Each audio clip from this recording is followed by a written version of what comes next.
Buenos días, mi nombre es Bolívar Pozo, soy coordinador de M2A Servicios Educativos.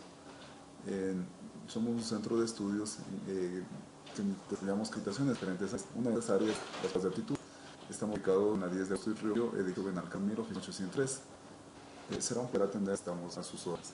Bienvenido al curso de preparación para pruebas de aptitudes. Nuestro tema lo estudiaremos en las entrenas en razonamiento, el razonamiento lógico. La justificación, y justificación en el curso. Nuestro presente curso tiene como principal objetivo de las pruebas de aptitudes, cuales contienen preguntas de razonamiento lógico en sus campos, cual, numérico y práctico. El curso establece elementos que soportan ejercicios prácticos que desarrollan en el aula. Las pruebas de aptitudes son evaluadas permanentemente por instituciones educativas y empresas públicas y privadas. Seleccionar postulantes que desean ser parte de las mismas, por lo que es suma importancia su dominio. Existe la sabiduría que aporta fundamentos teóricos a preguntas razonamiento lógico como parte de las pruebas de aptitudes. Por esos postulados dominan líricamente conocimientos necesarios para rendir adecuadamente evaluación de tipo.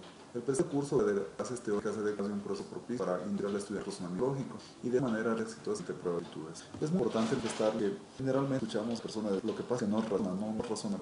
¿Cómo vamos a razonar si no vemos lo que es razonamiento lógico? La clase de hoy dejará sentado las bases para poder tener en claro qué se refiere con el razonamiento lógico. De esa manera, cuando ya tengamos claro, sabemos cómo aplicarlo para lo que es nuestro beneficio en la parte educativa.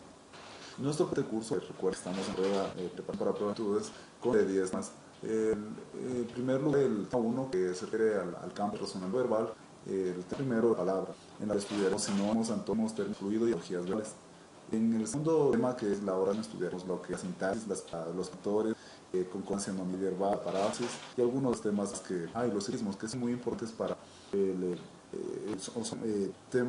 tópicos evaluados en pruebas de aptitudes.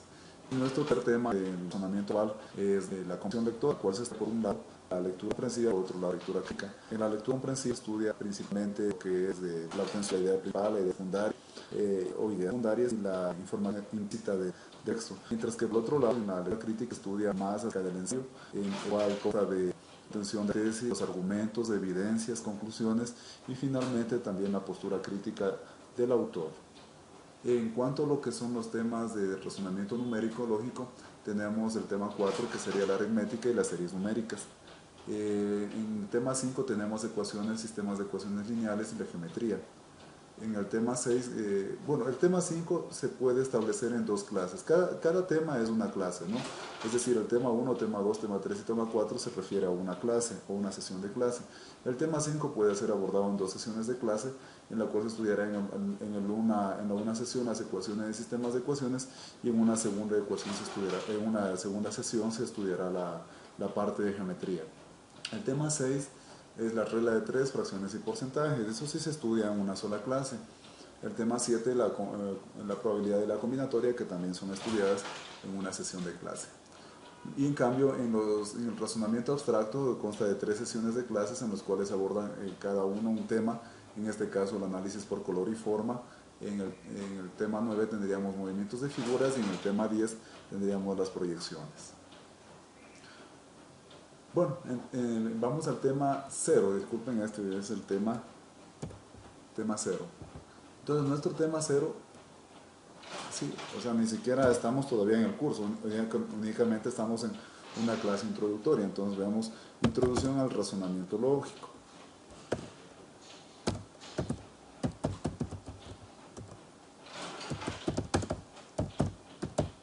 Bien, veamos, para un correcto dominio de las pruebas de aptitud y sus preguntas de razonamiento lógico es necesario definir varios términos que se usan en el desarrollo del curso. Por ello, la clase introductoria precisa los términos y establece los lineamientos del razonamiento lógico, su importancia, sus aplicaciones. Luego se estudia la aritmética básica con sus 4 operaciones fundamentales. Bueno, eso también es parte del razonamiento lógico, pero recuerden que eso ya sería parte de un tema 1, ¿no? Que sería referente al razonamiento ya numérico. Recuerden que la clase de ahora, vuelvo y repito, es una clase introductoria, todavía no estamos enfocados en cada uno de los campos de razonamiento. Entonces, claro, se estudiará la aritmética y todo eso, pero ya sería en una posterior clase. Bien, vamos, entonces el único objetivo de la clase de ahora es este, familiarizarse con el razonamiento lógico, ¿sí? Entonces, estos otros tópicos quedan descartados, ¿sí? Y estos dos objetivos de acá quedan descartados para esta clase. Entonces en esta clase lo único que estudiaremos es la familiarización con el razonamiento lógico. Entonces veamos, entremos un poquito ya en detalle a lo que se refiere con el razonamiento lógico.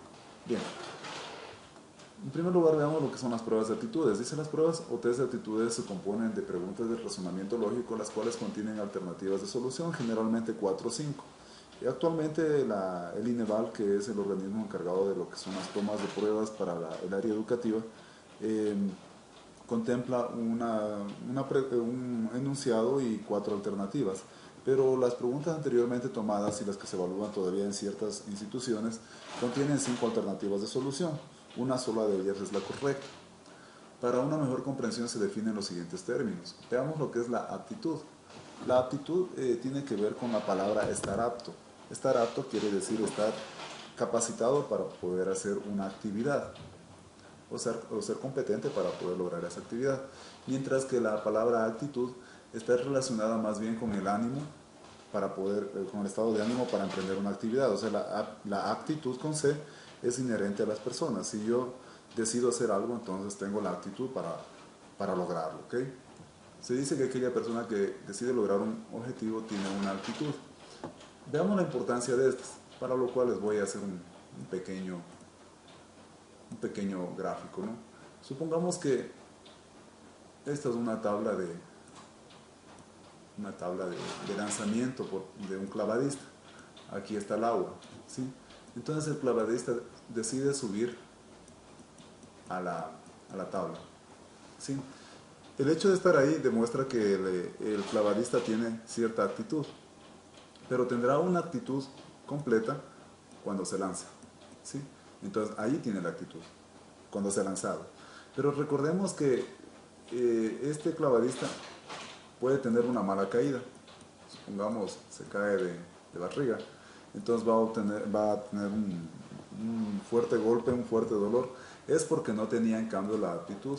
Entonces la aptitud es el hecho que él en su cabeza, en su estado físico, tenga la suficiente capacidad para lograrlo, ¿sí? Entonces si él tuviera la aptitud más la actitud, entonces él se lanzaría y tendría un clavado perfecto, ¿sí? Y todos lo ovacionarían, quedaría muy bien, ejecutaría muy bien su tarea. Entonces nosotros para poder aprobar los exámenes debemos tener esas dos características: la aptitud, que es el conocimiento que se lo adquiere a través de la capacitación, y también deberíamos tener la actitud, que es el estado de ánimo, es aquella fuerza inherente, ese empowerment que tenemos dentro de nuestro ser, que decide emprender algo y hacerlo, ¿no? Entonces en ese momento tendríamos claro la actitud. Bien, veamos lo que es el razonamiento. Se dice que un razonamiento es una organización o estructuración de ideas para llegar a una conclusión. Es decir, yo tengo una serie de ideas, las organizo, las estructuro bien y saco una conclusión de esas ideas. A eso estamos llamándolo razonamiento. Las ideas que permiten la obtención de la conclusión se conocen como premisas. Entonces se diría que razonar es la obtención de una conclusión lógica a partir de una serie de premisas. Por ejemplo, aquí en este texto dice: se robaron el collar de la abuela. El perro no ladró. A la casa nadie entró ni salió. Cuando dice se robaron el collar de la abuela, entonces eso corresponde ya a una premisa. O sea, no hay que dudar que las premisas ya son verdades, ¿no? Entonces, se robaron el collar de la abuela, quiere decir que se robaron. O sea, no puede usted concluir que se perdió. Se robaron y eso ya está considerado como una premisa. El perro no ladró. Para que el perro no ladre, podría ser que el ladrón sea un conocido, ¿no es cierto? Para que el perro no ladre tiene que ser un conocido, ¿sí? Conocido. Para un poco la letra, a veces un poco difícil escribir con el mouse. Y la premisa 3 dice: a la casa nadie entró y nadie salió. Entonces, hasta ahorita sabemos que se robaron el collar, o sea, hubo un robo y fue por parte de un conocido. Y si luego dice nadie entró ni salió, quiere decir que el ladrón está dentro de casa. Es un conocido que está dentro de casa, entonces podría ser un familiar. Entonces podría concluir en base a esas 3 premisas que el ladrón, ¿sí?, es un miembro de la familia, ¿sí? Miembro de la familia. Eso podría concluir, ¿sí? Entonces, hacia allá se refieren estas premisas. Veamos, les voy a dar un minutito para que ustedes visualicen esas tres premisas y traten de sacar una conclusión en base a estas premisas.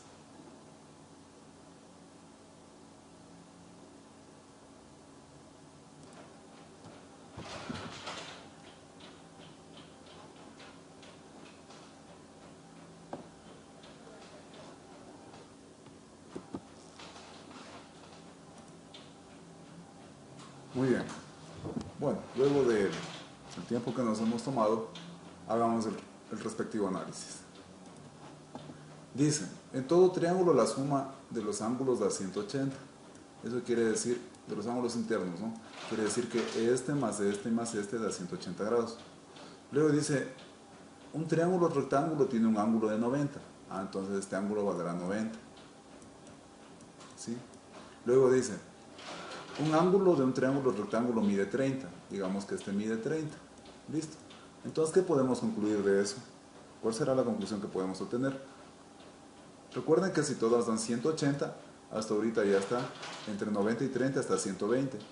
Faltaría que este ángulo valga 60 grados. Entonces, esta es nuestra conclusión, que el otro ángulo, o el tercer ángulo, ¿sí?, mide 60 grados. Esa sería nuestra conclusión, ¿sí? Entonces, como ustedes se dan cuenta, razonar es obtener una conclusión a partir de premisas, ¿sí? Entonces las premisas nos dan una serie de conocimientos o una serie de verdades, las cuales me permiten obtener una conclusión adecuada, una conclusión que se desprenda de ellas. Eso es el razonamiento. Veamos lo que es la lógica. Según Juan Núñez, profesor de la Escuela Politécnica Nacional, establece que la lógica es el estudio de los métodos y principios que permiten distinguir el razonamiento correcto del incorrecto. Veamos lo que es el razonamiento lógico entonces. O sea, en otras palabras, la lógica yo lo consideraría como caminos. O sea, supongamos que yo estoy aquí y quiero llegar acá. Entonces, todos los caminos que me permitan llegar hacia mi objetivo, se diría que son caminos lógicos, ¿sí? O sea, yo sigo la lógica siempre y cuando me conduzca por un camino que me llegue y me lleve hacia mi verdad. Claro, en este caso, la característica de la lógica es que debo llegar hacia la verdad, no puedo llegar hacia la falsedad. Entonces, la lógica, en otras palabras, se encarga del estudio de los métodos que me permiten llegar hacia la verdad. Veamos lo que es el razonamiento lógico. Dice, es la obtención de una conclusión válida mediante métodos y principios que permitan obtenerla. Por ejemplo, aquellos métodos y principios podríamos establecer como el nombre de silogismos. Entonces los silogismos nos ayudan hacia el razonamiento lógico. Nosotros tenemos aquí un primer silogismo. Este silogismo establece que si yo tengo P, entonces Q, o sea, si digo una proposición P y luego digo una proposición Q mediante este conector que sería el entonces, y luego vuelvo a repetir la primera proposición, entonces concluiría la segunda proposición. Por ejemplo, aquí dice, si una figura literaria tiene tres lados, una figura geométrica, tiene tres lados, le llamaríamos P. Entonces es un ángulo, es un triángulo, sería Q. Mientras que aquí, una figura tiene tres lados. Si ustedes se dan cuenta, se está volviendo a repetir P. Entonces estamos dentro de esta estructura. P, entonces Q, y luego repito P. ¿Qué podríamos concluir? Según esto, podríamos concluir Q, ¿verdad? Entonces concluiríamos que es un triángulo, ¿sí? Así de sencillo, o sea, esos son los razonamientos. Una característica que tienen los razonamientos es que la conclusión que se obtiene, que se desprende del razonamiento, debe estar apegado a las premisas. Por ejemplo, yo digo, el cielo es azul, o sea, no podría concluir que el cielo es rojo porque está pegado a las premisas. Digo, el cielo es azul, en el cielo, o por el cielo vuelan los aviones. Entonces yo podría concluir que los pasajeros que van en los aviones o los pilotos de los aviones observan un cielo azul, ¿sí? Entonces sería más o menos una especie de conclusión desprendida de esas premisas. Veamos este segundo silogismo. Este segundo silogismo, en cambio, establece que si yo planteo una proposición P, por ejemplo, si es un triángulo rectángulo, entonces Q cumple con el teorema de Pitágoras, entonces sería P, entonces Q. Y acá dice no Q, abajo. El segundo silogismo dice no cumple con el teorema de Pitágoras. Este simbolito que ustedes ven aquí es no. ¿Ok? Entonces está diciendo no cumple con el teorema de Pitágoras. Entonces P entonces Q. P entonces Q. No Q. Dice concluyo no P. Es decir, concluiría la negación de este. Diría entonces que no es un triángulo rectángulo. ¿Sí? Entonces, las cosas son muy básicas, ¿no? O sea, no hay mucha ciencia metida aquí. Entonces, si es un triángulo rectángulo, entonces cumple con el teorema de Pitágoras. No cumple con el teorema de Pitágoras, entonces concluye que no es triángulo rectángulo, ¿no es cierto? Entonces a eso se refieren las conclusiones de estas premisas. Y veamos este último silogismo, que dice P entonces Q, Q entonces R. Si ustedes se dan cuenta, la característica de este es que acá está una proposición manifestada en segundo lugar y ahora en primer lugar. Por ejemplo, aquí dice, si un número es natural, sería P, ¿sí? P. Entonces, es un número entero, sería Q. Sí, es un número entero. Acá se repite, si es un número entero, miren, se está repitiendo nuevamente Q. Entonces, es un número racional, R. Entonces pueden ver aquí P, entonces Q, tal como dice aquí P, entonces Q, y luego Q, entonces R, aquí está Q, entonces R. Entonces nuestra conclusión será P, entonces R, es decir, la primera y la tercera. Se hace como una especie de transitiva, ¿no? Entonces sería, si es un número natural, ahí pueden ver, entonces es un número racional, que sería la parte de acá. A eso se refiere las conclusiones. Entonces, estos tres silogismos que acabamos de ver nos van a ayudar a orientarnos hacia lo que es la obtención de una conclusión lógica. No son los únicos silogismos, existe una serie más de silogismos. Lo importante es que a ustedes el conocimiento de la parte de razonamiento o los criterios de razonamiento les van a ayudar a obtener conclusiones de una manera más adecuada. Pero recuerden que si no tenemos en claro lo que son las premisas, o no nos entregan las premisas, o nos olvidamos de las premisas, que muchas de las premisas no siempre vienen manifiestas, sino que ya pertenecen al conocimiento general. Por ejemplo, el conocimiento que un triángulo tiene o mejor dicho, la suma de los tres ángulos internos de un triángulo es 180 grados, o que un triángulo rectángulo tiene un ángulo que vale 90 grados, o que, qué sé yo, que 1 más 1 es igual a 2, o que la capital de Ecuador es Quito. Son conocimientos que ya son de la cultura general, o sea, no hay necesidad de que esas premisas sean manifestadas. Pero si son premisas o mejor dicho, son silogismos que no tienen o no pertenecen a la cultura general, entonces la conclusión deberá estar apegada exclusivamente o estrictamente hacia los silogismos. Vamos a hacer un ejercicio de este tipo para que ustedes tengan un poco más en claro a lo que nos referimos en este capítulo. Para eso vamos a una de las formas de Lenes, ¿sí? En este caso vamos a visualizar la forma 133, que la tengo acá, ¿sí? Y vamos a ver unos silogismos que vamos a encontrar en estos ejercicios. A ver, permítanme encontrar, que a veces se me pierde. Forma 133. Listo. Veamos por ejemplo aquí. Vamos a buscar por ahí un silogismo. Aquí está un silogismo, por ejemplo. Dice, identifique la conclusión lógica de las premisas. ¿Sí? Dice, Carlos es el estudiante más estudioso del aula. Esa sería nuestra primera premisa. Suele sacar las mejores notas. O sea, Carlos es el mejor estudiante del aula, suele sacar buenas notas y hace las tareas con prontitud. Esos son los silogismos. O sea, nuestra conclusión tiene que estar apegada a los silogismos, ¿sí? Dice, Carlos será una persona exitosa. Esta no es una conclusión adecuada, porque ninguno de los silogismos manifiesta que las personas estudiosas son exitosas. O sea, bueno, puede que sea así. Es más, generalmente es así, pero recordemos que debemos estar pegados a los silogismos, y los silogismos no me muestran eso. Carlos tendrá oportunidades laborales. Tampoco puede ser una conclusión, porque ninguna parte, ninguno de los tres silogismos establece que las personas estudiosas tienen mejores oportunidades laborales. Eso no lo dice, o sea, lastimosamente no está manifestado. Toda la familia está orgullosa, tampoco sería una conclusión, porque ninguno de los silogismos establece que los padres o las familiares de las personas estudiosas están orgullosas de sus familias o de la persona estudiosa. En ningún momento lo dice, entonces lastimosamente no podemos. O sea, por más que nos tiente a coger creyendo que así es, no podemos hacerlo si no están pegadas las conclusiones a las premisas. Y en la otra dice, en la universidad Carlos será un buen estudiante, por supuesto que sí, porque si es buen estudiante, hace los deberes, todo eso, podríamos concluir que en la universidad también será un buen estudiante. ¿Sí? Esa es la única conclusión válida que se podría desprender de estas premisas. Veamos otro, y creo que tenemos por aquí otro silogismo.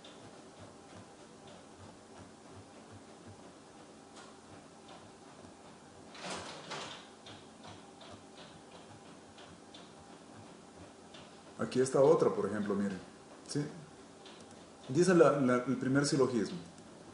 Para la mayoría de los jóvenes la filosofía es difícil de entender y de lectura aburrida.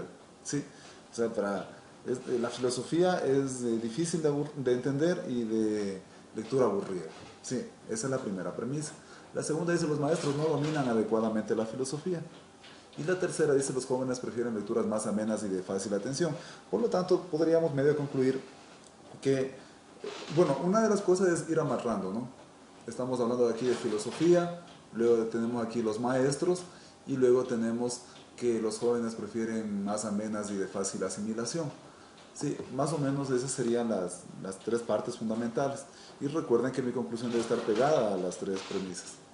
Los jóvenes desean aprender filosofía, se contrapondría al primer silogismo, porque dice, la filosofía es difícil, y luego con el segundo silogismo dice, los estudiantes prefieren lecturas más fáciles, más entretenidas, por lo tanto no está pegado a los silogismos. Los jóvenes no eligen leer filosofía. En realidad tampoco dice en ninguno de los silogismos alguna cosa de esto. Los jóvenes buscan maestros que enseñen filosofía. Podría ser, ¿sí? Y la otra, la filosofía es fácil de entender para los jóvenes, no. Esta se contrapone a uno de los silogismos, ¿sí? Entonces, la única que tiene alguna característica que está hablando de maestros, ¿sí? Filosofía, entonces filosofía, y algo de jóvenes, qué sé yo, ¿sí? Entonces, está como esa conclusión como que está amarrando las tres premisas o contienen ciertas características de cada una de las premisas, por lo tanto la opción correcta sería la C. Bien, eso sería por esa parte, ¿sí? Continuemos con el estudio de nuestro documento. Podemos concluir entonces que una prueba de aptitudes permite medir la capacidad de una persona para asumir una responsabilidad mediante una serie de preguntas de razonamiento lógico, las cuales contienen varias alternativas de solución. De ellas, una sola es la correcta. En el siguiente gráfico se muestran las partes de un ejercicio de pruebas de aptitudes. ¿Sí? Entonces, ¿cuáles son las partes de un ejercicio de pruebas de aptitudes? En primer lugar tenemos el planteamiento o enunciado. Por ejemplo, veamos nuevamente, vamos a la forma 133 y veamos a qué se refiere, ¿no? Por ejemplo, hablamos de un ejercicio de numérico. Aquí tenemos el planteamiento o el enunciado. Ahí está. ¿Sí? Esa sería una parte. Y la otra correspondiente a las opciones, ¿sí? A las diferentes opciones de solución. Perfecto. Entonces, ahí está, ¿no? Planteamiento, enunciado y las alternativas de opción. Métodos de obtención de la respuesta correcta. ¿Cómo podemos obtener la respuesta correcta o sea, ¿cómo podemos obtener la alternativa correcta de las cuatro opciones indicadas o manifestadas en cada una de las preguntas? La una es mediante el método inductivo. ¿A qué se refiere el método inductivo? Dice, consiste en la obtención de una verdad general a partir de casos particulares. ¿Sí? Es decir, por ejemplo, yo visualizo por ejemplo, quiero saber las características qué sé yo, de esta zona de aquí, de este pliego de papel. Quiero saber sus características. Entonces cojo una muestra y veo que tiene, qué características cumple. Cojo otra muestra y veo qué características cumple. Cojo esta muestra y digo qué características cumple. Entonces, luego de tener ya algunas muestras, qué sé yo, 3, 4, cualquier cantidad, mientras más cantidad exista, es una mejor conclusión. Entonces digo, todas estas, la característica es que cumplen con esta verdad general. ¿Sí? Por ejemplo, digamos que, eh, yo digo fritada, eh, qué sé yo, papas con cuero, yapingachos, y por último morocho. Dice qué característica tiene esta comida, posiblemente que sea de descendencia serrana, ¿verdad? O sea, son platos típicos de la sierra. Esa podría ser una característica común entre todas ellas. Veamos, por ejemplo, dice, hay al menos dos relaciones comunes entre las palabras Marco, Mauricio, Miguel, Moisés y Manuel y Moisés, ¿no? Entonces, ¿qué característica tendrán todas estas palabras? En primer lugar, son nombres de hombres, ¿cierto? De varones, ¿sí? Y la segunda es que todas las palabras o todos los nombres empiezan con la letra M, ¿sí? Entonces, a eso se refiere con obtener eh, una verdad general, ¿sí? Veo los casos particulares, veo que tiene cada uno de ellos y luego veo que tienen en común toditos y saco una verdad general. Veamos esta, dice, induzca la verdad general de las siguientes palabras. Sencillo, modesto, humilde, moderado y servil. ¿Qué característica tendrán todas esas palabras? Sencillo, modesto, humilde, moderado y servil. La característica es que todos ellos son sinónimos, ¿sí? Sinónimos. Esa es la característica general. Seguimos. Determine la relación que contiene a las siguientes cantidades. ¿Qué característica, qué relación tienen estas 1, 2, 3, 4, estas 5 cantidades que tienen en común? Les voy a dar un minutito para que lo piensen. Bien, entonces, la característica común que tienen todos ellos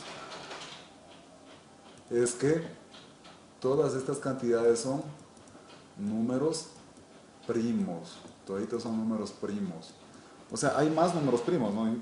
Números primos son infinitos, pero en cambio ellos son primos. O sea, no hay que... Es como Juan, Marco, Miguel, todos empiezan con M, pero hay más nombres que empiezan con M.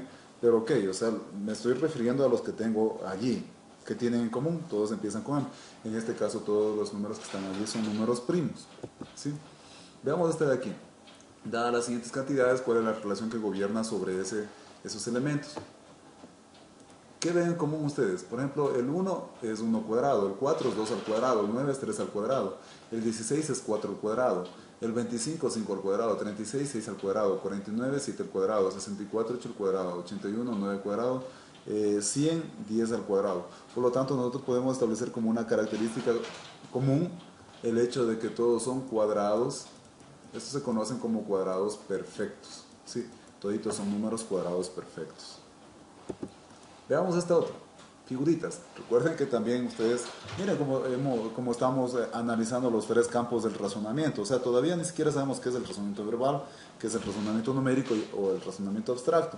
Pero ya estamos enfocados en uno de los campos del razonamiento, en este caso, mejor dicho, ya hemos, al hacer este tipo de ejercicio mediante la inducción, hemos tratado o hemos abordado los tres campos del razonamiento. Hemos visto palabras por ejemplo, las que empiezan con M, hemos visto que son sinónimos, acá hemos visto características entre números, entonces también estamos haciendo ciertos criterios de razonamiento numérico y ahora en cambio vamos con ciertos ejercicios de razonamiento abstracto. Por ejemplo,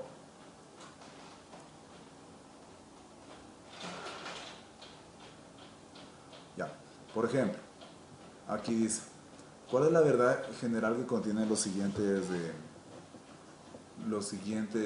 figuras? ¿Qué podríamos ver en común entre todas las figuras?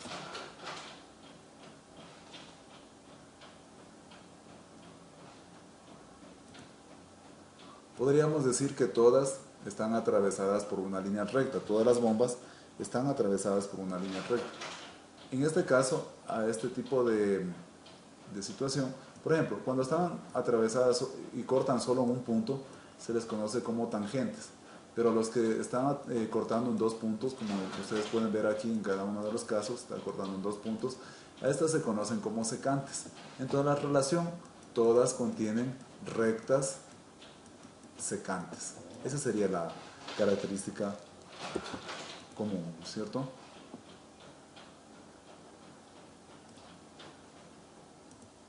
Muy bien. Perfecto. Veamos la siguiente. Dice, estipule una relación de las siguientes figuras. ¿Qué podemos ver en común entre todas las figuras? Recuerden que estamos dentro del proceso inductivo. Inductivo es verificar cada una de ellas que tiene en particular y luego sacar una verdad en común. Entonces, ¿qué podríamos decir que tienen en común toditas? Entonces, toditas son triángulos, ¿sí? Toditas las figuras son triángulos y además de eso tienen una bomba negra en el centro, ¿no es cierto? Tiene una bomba negra en el centro. Esa sería la característica común para todos los elementos. Ese es el proceso inductivo. Sí, esos son los métodos de obtención de la respuesta correcta. Ver qué tienen en común. Recuerden que todavía no estamos ya de hecho resolviendo ejercicios. Solamente estamos viendo qué tienen en común. Ese es nuestro primer criterio. Ver qué tienen toditos en común. Qué tienen en común. Qué tienen en común esto. Qué tienen en común estos de acá. Qué tienen en común los de acá. Ese es nuestro primer criterio. ¿Ok?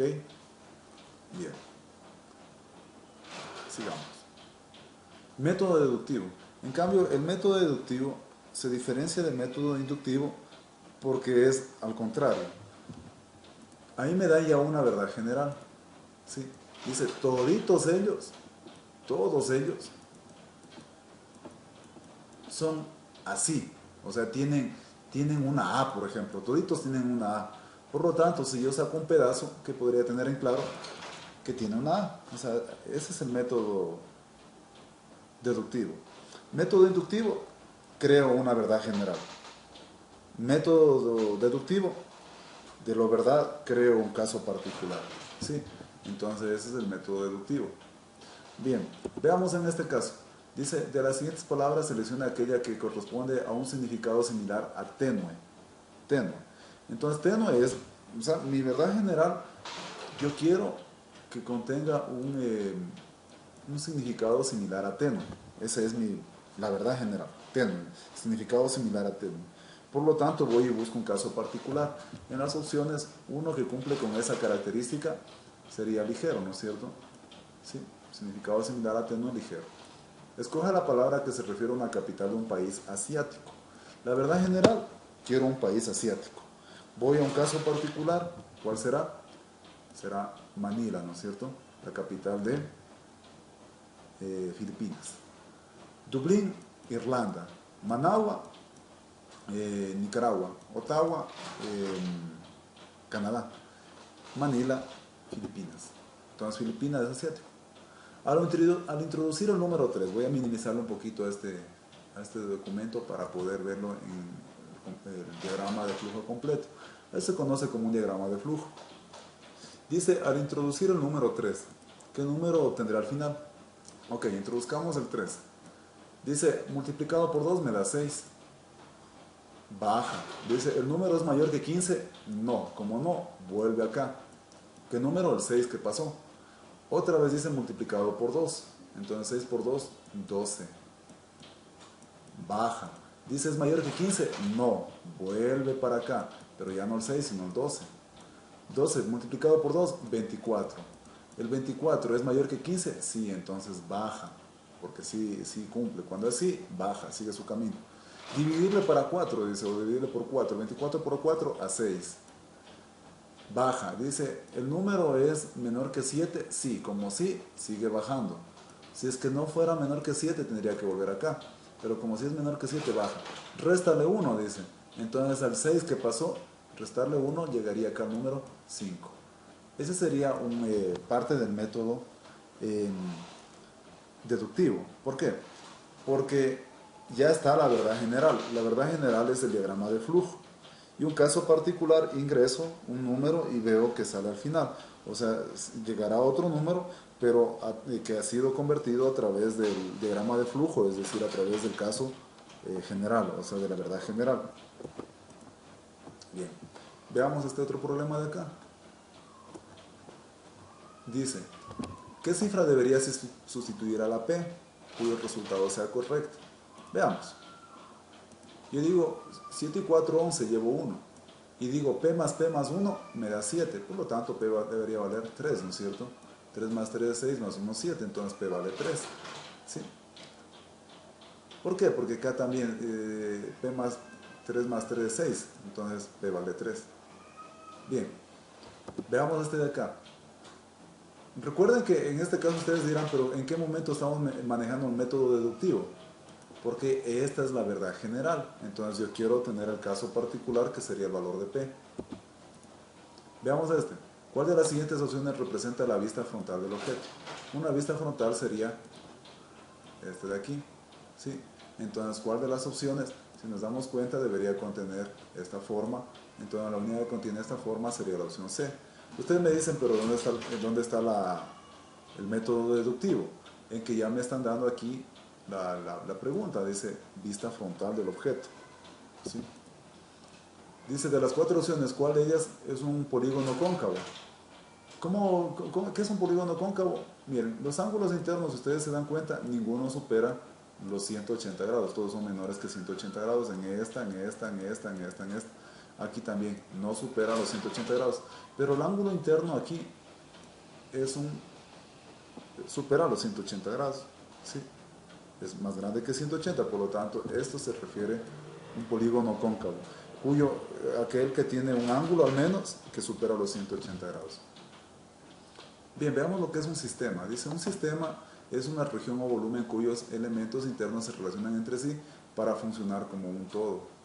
Para inducir la ley general que gobierna un sistema se deben analizar sus partes, reconocer sus semejantes y diferencias y extraer las relaciones comunes que poseen todos sus elementos. Luego de la inducción de la verdad general se puede integrar al sistema nuevos elementos siempre y cuando cumplan con la ley que gobierna el sistema. Veamos aquí. Dice, el club A está formado por Gina, Adri, Micaela, Alejandra, Inés, María, Valentina, Carmen, Mariana, Fabiola y Emily.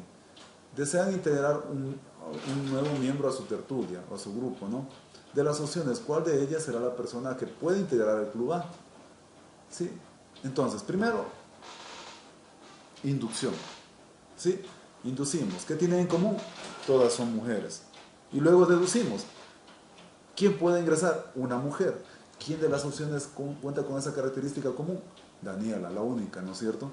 Entonces ella sería la... Deducir.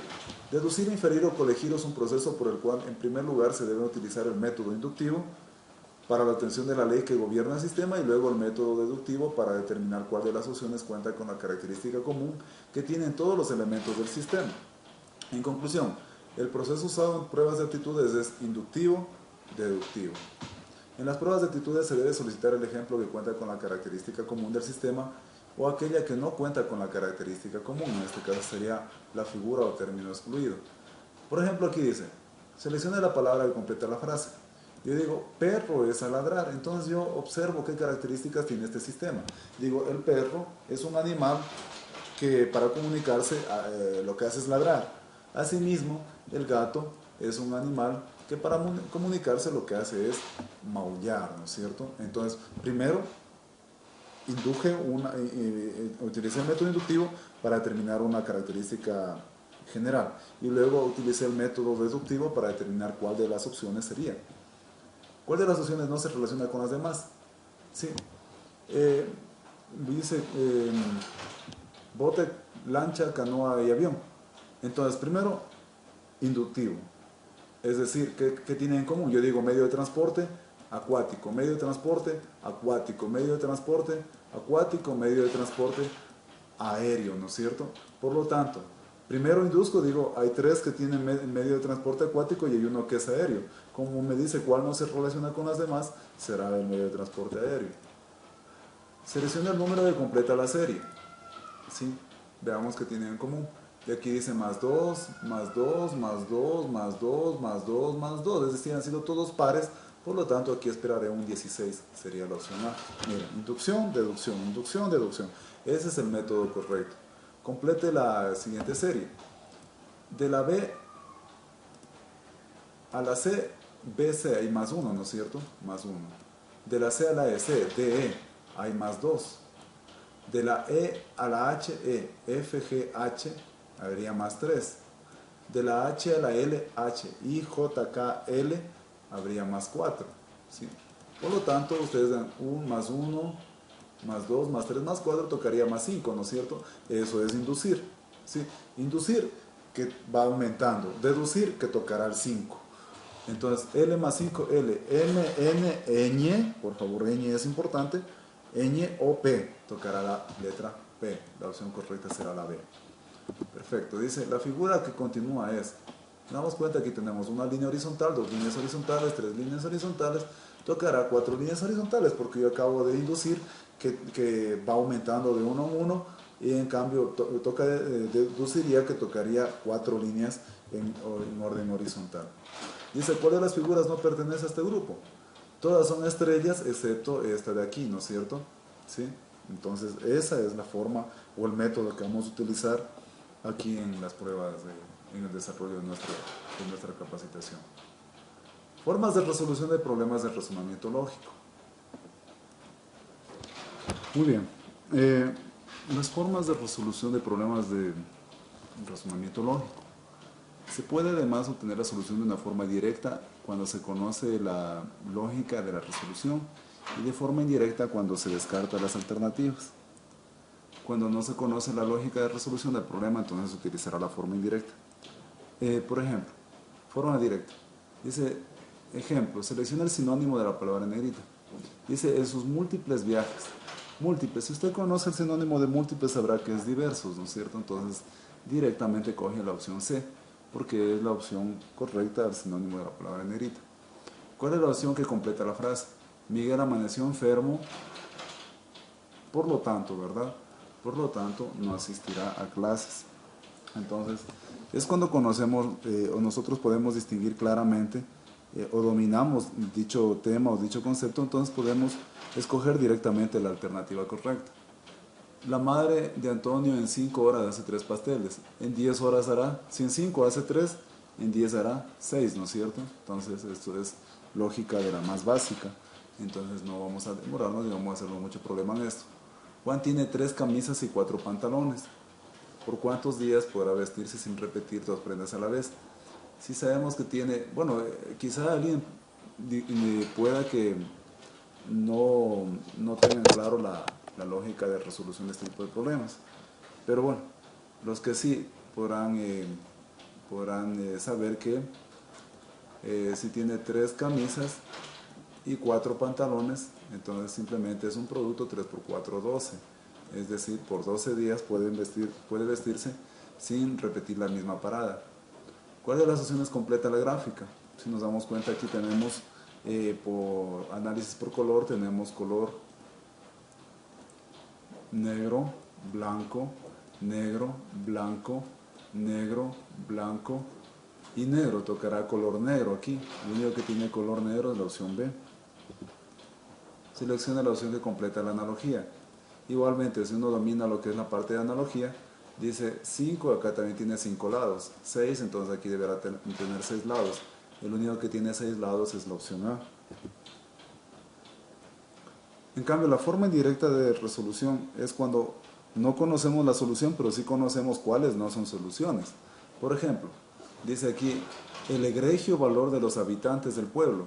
Entonces, bueno, digamos que egregio jamás lo he escuchado, ¿sí? No es una palabra desconocida, entonces, ¿cómo voy a escoger directamente si no conozco esa palabra? Pero vamos sus sinónimos. Entonces, lo que se suele hacer en estos casos es más bien descartar aquellas que no pueden ser. Si hablamos de egregio valor de los habitantes, egregio valor, entonces estamos hablando de que egregio es algo positivo, ¿no es cierto? Para que diga egregio valor. Como quiero el antónimo, será algo negativo. Entonces, ilustre es positivo. Entonces digo, este no puede ser. Adecuado es positivo, entonces no puede ser. Glorioso es positivo. Perdón, inadecuado es acá, disculpen. Sería inadecuado. Inadecuado es negativo, ¿no? Sí, es justo lo que yo estoy buscando, algo negativo. Podría ser esta, no digo que ese sea, pero podría ser. Glorioso es algo positivo, por lo tanto no es.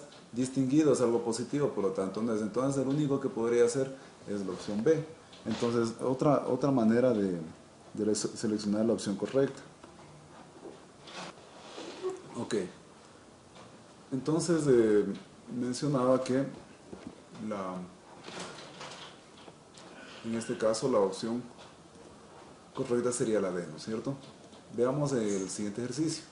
Seleccione las frases que cumplen con las reglas de concordancia nominal y verbal. Por ejemplo, dice, yo y María. No creo que tenga una concordancia por el hecho de que no puedo mencionarme yo primero. María y yo, eso es correcto. María y yo también, yo y María no. Entonces, estamos con la B o la C. Miren cómo estoy descartando aquellas opciones que no concuerdan. María y yo nos vamos al viaje, dice aquí, en cambio aquí dice María y yo nos vamos de viaje. Entonces la que concuerda correctamente sería esta de aquí. Entonces esa es una muy buena técnica, ir descartando las opciones que no pueden ser. Veamos esta, ¿cuál completa la serie? ¿Qué característica tiene esta serie? Nuevamente, que todos son números primos, 2, 3, 5, 7, 11, 13. El siguiente primo será 17, porque este no es primo, no es primo, no es primo, el único primo será este de aquí. Sí, entonces puede ser 17. Aunque este pudimos hallarlo de la forma directa o también de la forma indirecta. Veamos este de aquí. ¿Cuál es la medida del ángulo X? Si nos damos cuenta, aquí viene con pi radianes y todo eso, entonces muchos dirán, qué difícil, ¿no es cierto? Pero si vamos a la lógica, si decíamos que en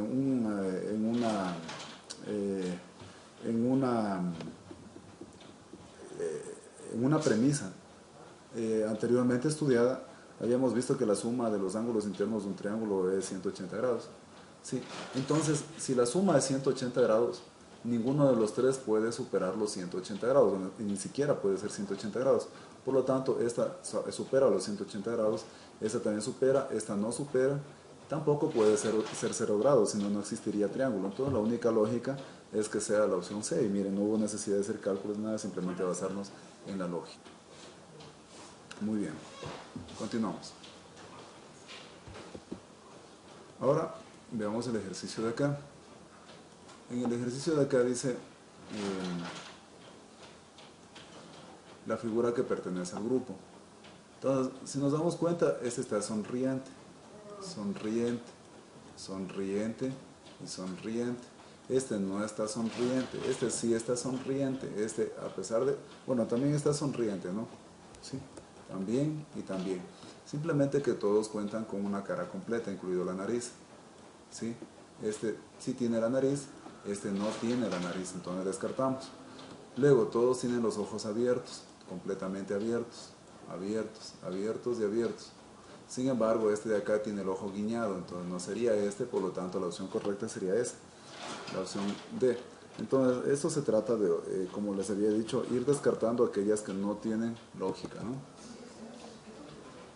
Dice, ¿cuál reemplazará el signo de interrogación? Veamos. Si nos damos cuenta, este es triángulo, triángulo, triángulo para abajo. Cuadrado, cuadrado, cuadrado para abajo. Medio óvalo, este será medio óvalo. Entonces no puede ser este ni este. Pero vamos, miremos que aquí es blanco, blanco, blanco. Negro, negro, negro. Y gris, gris, este también será gris. Por lo tanto, este no es gris, la opción correcta será la A. Entonces, el éxito para la resolución de un problema de razonamiento lógico en la prueba de aptitudes radica en los siguientes pasos sencillos. Primero, determinar el tipo de problema. Es decir, por ejemplo, hablemos del razonamiento numérico. Se estudian varios temas y tópicos como habíamos analizado anteriormente en la introducción. Habíamos dicho que íbamos a estudiar, por ejemplo, las series numéricas. Bueno, vamos a hacer un repaso de la aritmética, las series numéricas, la regla de 3, el tanto por ciento, fracciones, lo que era la probabilidad, la combinatoria y la geometría. Entonces, hay que determinar a cuál de esos tópicos corresponde cada uno de los ejercicios. O sea, leo un ejercicio, inmediatamente determino a qué tópico corresponde e inmediatamente desarrollo la lógica de resolución para ese tipo de problemas. Entonces, por ejemplo, aquí, vemos este ejercicio, veo que es una serie numérica. ¿Sí? O sea, ni para qué ponernos a discutir de que se trata de una serie numérica. Luego, hay que fijarnos las relaciones entre los elementos del sistema, ¿sí?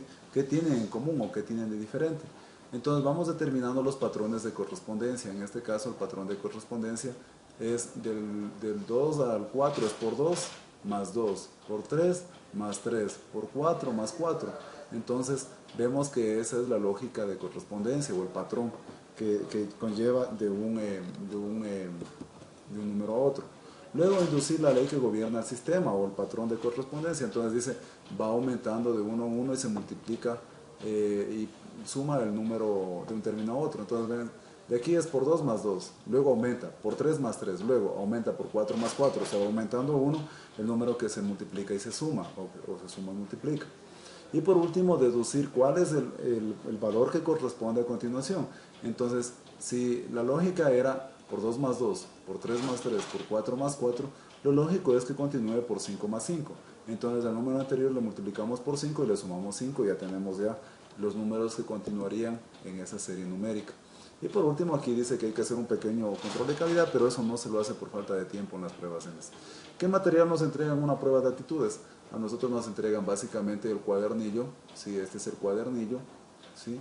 Cuando la prueba es tomada a lápiz y papel, nos entregan un cuadernillo y aparte de eso nos entregan una hoja de respuestas. Este es un modelo de hoja de respuestas, ¿sí? Usted en esta hoja de respuestas tendrá que pintar la opción que considera correcta. Voy a presentarles más o menos un modelo de un cuadernillo para que tengan una idea. Entonces, por ejemplo, a ver, veamos acá, aquí hay un modelo de cuadernillo últimamente tomado, la forma 94, entonces es un cuadernillo, ¿sí? Aquí están los logos del INEVAL, aquí está de la CENESID, ¿sí? Luego tenemos aquí el encabezado, la forma de la prueba que vamos a dar. Aquí hay un código que nosotros debemos llenar de acuerdo al código que nos hayan entregado, 1, 2, 3, el código que nos haya asignado la CENESID. También tenemos la fecha y todo eso. Y ahí tenemos ya esta clave es importante, tengámosla en cuenta, esa clave X, ¿sí? Recuerden que estamos en la forma 94, aquí dice forma 94 y código X, ¿ok? Y de ahí comenzamos a desarrollar, ahí están las preguntas, alternativas y todo lo demás que ya sabemos. Entonces ese es el modelo de un cuadernillo, ¿sí? El día de la prueba existen 20 formas, difieren en el orden de las preguntas y en ciertas preguntas que se van cambiando de forma en forma. Listo. Además del cuadernillo también me entregan la respectiva hoja de respuestas. La hoja de respuestas es, a ver, permítame, aquí está la hoja de respuestas. Esta es la hoja de respuestas, ¿sí? Como vemos aquí están las 20 formas que toman, ¿sí? En este caso estaba desde la forma 75 a la 94, sin embargo en la siguiente prueba pueda que ya venga desde la 150 hasta la 170 aproximadamente, todo dependerá, ¿sí? Esto de aquí ya viene lleno, sí, usted le entregan esto pero ya lleno con sus datos personales, el aula ya viene lleno, el código ya viene lleno, sus nombres ya viene lleno y los apellidos también. Y aquí viene ya su fotografía que subió cuando se inscribió para la prueba ENES, entonces le pidieron una fotografía y viene ya impresa su fotografía.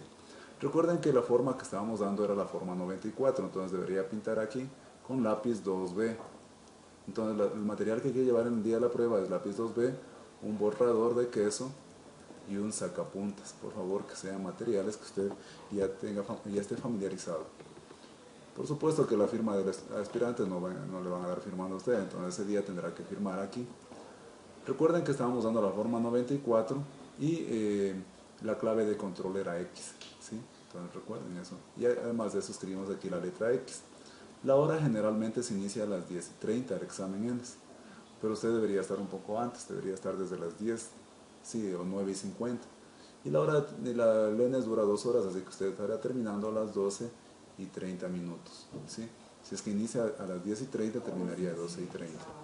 Bien, ahora por ejemplo, si en supongamos, aquí estoy en la pregunta número 112. Si, veamos, si Este genera un salto para acá, ¿sí? Ahí está, luego genera un salto para acá, ahí está, y luego genera un salto para acá, ahí está, entonces el siguiente deberá saltar para acá. La que tiene ahí es exclusivamente la opción B. Entonces, si nos vamos al número de pregunta, es la pregunta 112. Entonces usted, por ejemplo, si estuviera dando la prueba en este momento, en la pregunta número 112, ¿sí? Vamos acá, pregunta número 112, deberá pintar la opción B, ¿no es cierto? Y así tiene que ir pintando, bien pintadito, dependiendo de cuál sea la alternativa. Bueno, aquí no puedo pintar muy bien, pero ustedes tienen que pintar bien la bombita. No sirve hacer X, no sirve poner vistos, no sirve pintar a medias. Usted tiene que hacer un pintado completo de la bombita, de la circunferencia que considera correcta, debido a que esta prueba se va a un escáner y se califica automáticamente, o sea, no pasa por la mano del ser humano. Entonces hay que hacerlo bien. Y en el caso de que se les tome, en cambio, en computadora, ¿sí? Se toma en un modelo, por ejemplo, de este tipo.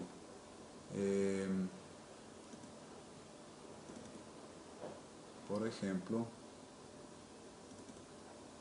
cuando es en computadora es en este tipo de formatos, como ustedes pueden ver ahí.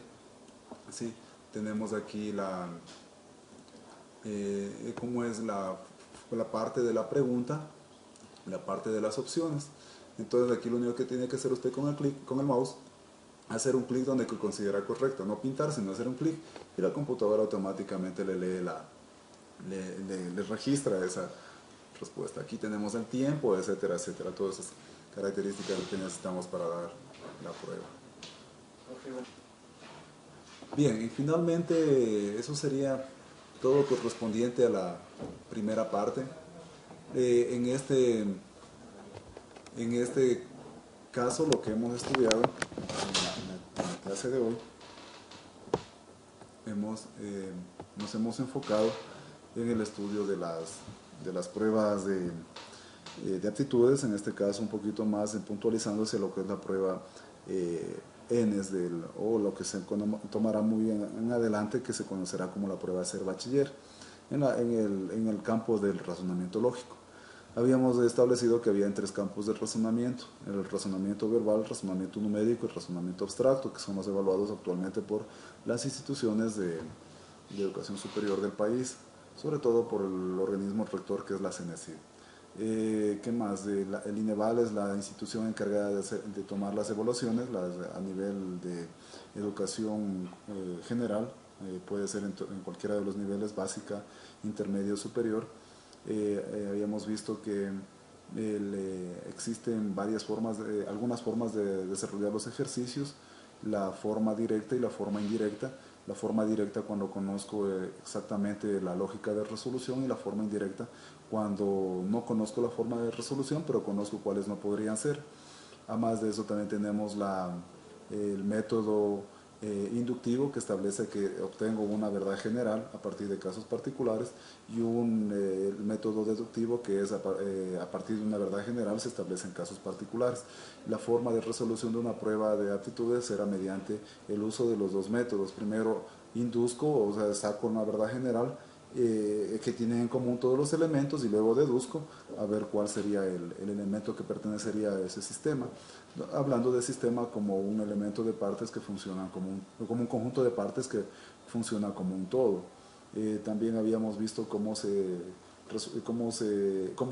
material nos entregan en pruebas de aptitudes. Habíamos determinado que nos entregaban un cuadernillo y una hoja de respuestas en el caso de que la prueba de aptitudes se tome lápiz y papel. En cambio, en el caso de ser un programa en computadora, nos toman un software en computadora en el cual cliqueamos la opción que consideramos correcta, y la computadora inmediatamente guarda en su memoria la información, y al final nos entrega un resultado. La forma como se tomarán las posteriores pruebas de aptitudes tocará determinar cuál es la estructura, pero para el 16 de julio del 2016 se tomará el último ENES a lápiz y papel, que es asegurado eso. En adelante tocará ver cómo es lo que determina el INEVAL para la toma de la prueba. Les agradezco mucho por su atención. Mi nombre es Bolívar Pozo. Recuerden que somos del Grupo de Mendoza Servicios Educativos, el mejor centro de estudios del país, el único en el cual nos interesamos exclusivamente en la parte académica, y estamos para servirles en la 10 de agosto y Río Frío, edificio en Alcázar 1000, oficina 803. Muchas gracias.